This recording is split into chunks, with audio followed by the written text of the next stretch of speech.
s'est tous mis d'accord sur un titre qui est le cheval blanc d'Henri IV. Est-ce que tu peux nous en dire un peu plus sur ce que ça cache? J'aurais pu éviter un jeu de mots, mais c'est peut-être notre esprit dada, si tu veux, qui transparaît. Ça pose des questions que généralement on pose aux enfants sous forme de malignité. Cheval de blanc d'Henri IV, c'est à la fois le mode de représentation, le sens de la couleur, le symbolisme. Personne ne l'a jamais vu. Comment on peut se le représenter?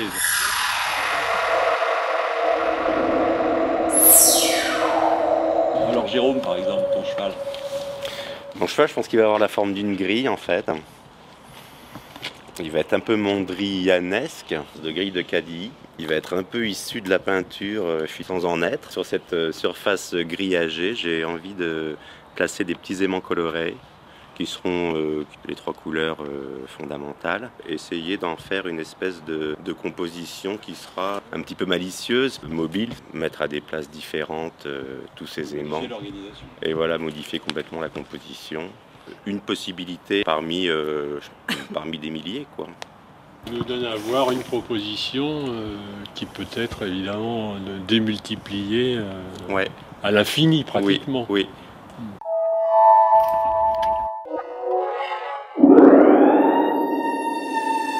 Mes chevaux blancs, parce que moi j'en ai plusieurs. J'ai une écurie. Voilà. J'ai une écurie et ils sont tous blancs. Voilà. Alors un de mes chevaux blancs, ce sera la poupée. Voilà, donc il y aura des installations avec les poupées emplâtrées, une interrogation sur l'enfance et l'âge adulte, ce qu'est la femme, la place de la femme, ce qu'est le rôle de la femme. Les autres chevaux sont des dessins, en fait, des espaces assez fantasmagoriques qui interrogent. Je pense toujours autour de qu'est-ce que l'humain dans la vie, dans la société.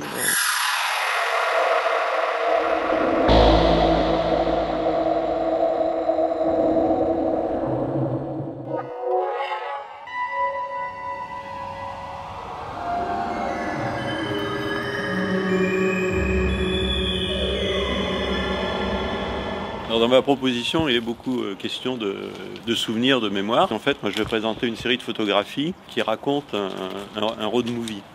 Un road movie, et ce road movie, c'est un parcours en voiture. C'est un aller-retour en fait, sous question de chevaux vapeur. C'est un aller-retour de nuit, au cours desquels j'ai photographié des stations-service. Et au bout de chaque trajet, j'ai la superposition d'un certain nombre d'images de ces stations-service qui renvoient aux souvenirs fugitifs, mélangés, incertains, des moments de découverte, puisque quand on roule la nuit sur une autoroute, on est quand même en dehors du temps, on est en lévitation, on n'a pas beaucoup de repères. Et la rencontre de ces stations illuminées dans la nuit sont des chocs visuels assez importants qui normalement nous marquent.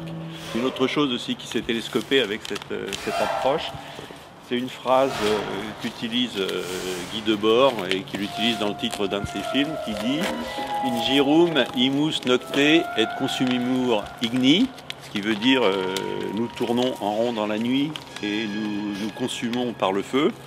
C'est un road movie qui a duré de toute manière vraisemblablement plusieurs heures.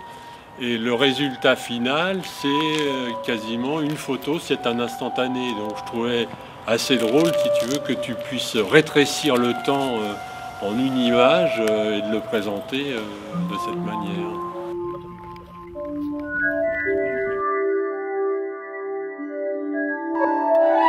Moi, mes chevaux, ils sont représentés par des vidéos au nombre de 4. C'est des chevaux qui courent une journée complète, c'est-à-dire 24 heures. Une problématique qui est relativement simple, c'est-à-dire que quand on regarde des œuvres d'art ou des objets d'art, on est en but à la lumière. La lumière, c'est elle, d'une certaine manière, qui scande le temps, enfin qui permet de percevoir le défilement du temps. Au lieu que l'objet lui-même ou l'œuvre d'art soit assujetti au temps, c'est d'inverser la proposition et de faire en sorte que d'attribuer une séquence de temps à ces objets et de faire en sorte que ça soit le temps qui soit assujetti aux objets. Renverser les propositions. J'ai quand même fait appel à bon nombre d'artistes extrêmement talentueux, puisque je procède par citation, mais ça me permet effectivement d'évoquer le matin avec notamment Richter, l'après-midi avec Sol Lewitt, Le soir avec Dan Flavine, voilà. Et la nuit Et avec qui tu passes tes nuits alors? Je passe. Avec Louise Bourgeois. Alors non, je passe mes nuits avec notamment Edward Hopper, mais bon, c'est voilà.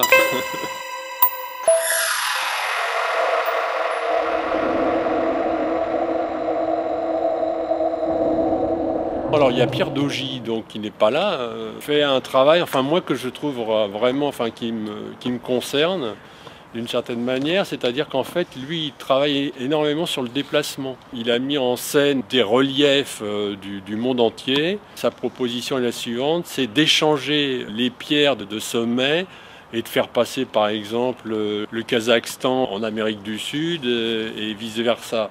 Donc c'est une proposition qui est assez intéressante, bon, qui n'est pas sans rappeler quand même des choses qui avaient déjà été faites il y a de nombreuses années. Je me rappelle de cet Américain qui s'appelait Douglas Weibler, qui avait fait des choses un petit peu comme ça, à l'horizontale et à la verticale, dans un déplacement commun.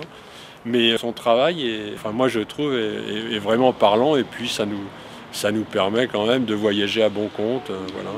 Il refabrique des pierres. Oui, c'est vrai. C'est-à-dire que C'est les empreintes, non voilà, les pierres qu'il va nous montrer sont en fait déjà des copies de pierres qui avaient déjà été déplacées d'un sommet à l'autre. C'est-à-dire qu'il a des alpinistes qui vont aller prélever une pierre en Asie centrale et puis qui vont aller la poser sur un autre sommet. Tout à fait. Nicolas Prud'Homo nous propose des photographies qui sont cadrées sur une automobile à l'arrêt, de profil, avec un pneu crevé. Par rapport au cheval blanc et toute l'interrogation qu'on peut avoir sur la mémoire, le temps, l'avenir, le passé. Moi, je reçois ce genre d'image comme l'évocation d'un événement à partir duquel le futur proche va se désorganiser. Si vous mettez à la place du propriétaire d'une voiture qui arrive avec son pneu crevé, il commence par dire « j'en crois pas mes yeux ». J'en crois pas mes yeux, comme la couleur du cheval blanc d'Henri IV, il est blanc, il n'est pas blanc, on n'en sait rien. Et à partir de là, son programme, enfin sa vie immédiate, va être complètement chamboulée. Une sorte de pavé dans la mare du temps.